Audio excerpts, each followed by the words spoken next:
علی بھائی کہتے ہیں کہ یہ جو خانہ کعبہ ہے اس کے اوپر آسمان میں بیت المعمور کو کہتے ہیں ہے چیز. جی ہے حدیث میں ہے، جی بخاری میں. علی بھائی زمین تو گھوم رہی ہے تو کیا وہ بھی ساتھ ساتھ گھوم رہا ہے؟ دیکھیں یہ جو آگے ایکسپلینیشنز ہیں جی یہ فزیکل ورلڈ سے تعلق رکھتی ہے. ہمیں بس اتنی ایکویشن بتائے گی نا اس کے اوپر ہے، ٹھیک ہے. زمین اگر گھوم رہی ہے جی ہاں تو گھوم کے کہاں پہ جا رہی ہے؟ وہ اپنے محور کے گرد بھی گھوم رہی ہے، سورج کے گرد بھی گھوم رہی ہے، اور پورے کا پورا ایک نظام شمسی آپ کو پتا ہے جی جی 200 کلومیٹر پر سیکنڈ کی رفتار سے جا رہا ہے. جی آپ تو گھومنے کو لے کے بیٹھے ہوئے ہیں، بہت پیچھے رہ گئے ہیں، سائنس آگے ہے. ہاں جی. وہ تو گھوم کیا رہی ہے، وہ تو 2 سیکنڈ بعد ادھر ہوتی نہیں ہے، وہ تو 200 کلومیٹر آگے جا چکی ہے. اور پھر اس کا وہ ایک یوں بھی بنتا ہے، ورٹیکس بھی بنتا ہے پورے نظام شمسی کے. وہ تو اتنی کمپلیکس موشن ہے. تو میرے خیال آپ اس سے باہر نکلیں، یہ اللہ ہی ہے جس نے نظام رکھا ہوا ہے. یہ سمبولک چیزیں ہیں جن کو اللہ تعالیٰ نے بیان کیا. رات کے آخری پہر اللہ تعالیٰ آسمان دنیا پہ نزول فرماتا ہے. کوئی رات تو ہوتی نہیں ہے، ایک جگہ سے دوسری جگہ ٹرانسفر ہوتی ہے.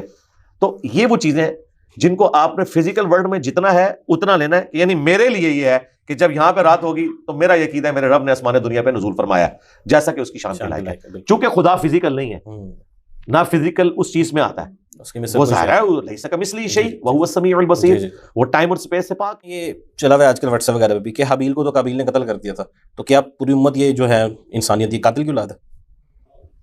نہیں، آپ کو یہ کس نے کہا کہ وہ صرف ایک ہی بیٹا تھا اور بیٹے کوئی نہیں تھے؟ مولانا طارق جمیل صاحب نبی اسلام کا شجرہ پڑھتے ہیں، اس میں قابیل کا نام کہاں پہ آ رہا ہے؟ شیس بن آدم. ہاں ٹھیک ہے. تو حضرت شیس علیہ السلام کی اولاد میں سے، قابیل کی اولاد میں سے کہاں سے ہو گئے؟ ٹھیک. اور میں اس سے بھی اگلی بات کرتا ہوں، یہ ممکن ہے کہ کسی نبی کا والد کافر ہو، اس سے کیا فرق پڑتا ہے؟ اگر نبی کے جسم کا ٹکڑا کافر ہو سکتا ہے.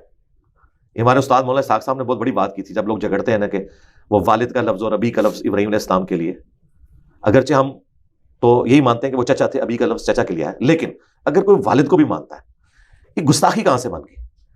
نبی کے جسم کا ٹکڑا نوح علیہ السلام کا بیٹا وہ کافر نکل آیا. جی ہاں. نبی کے باپ کا کافر ہونا چھوٹی چیز ہے، نبی کی اپنی اولاد کا کافر ہونا یہ بڑی چیز ہے، کیونکہ اس کے جسم کا ٹکڑا ہے. جی جی. نبی کا ٹکڑا کافر ہو گیا، نبی خود جس کا ٹکڑا ہے اگر وہ کافر ہو جائے گی چھوٹی چیز ہے.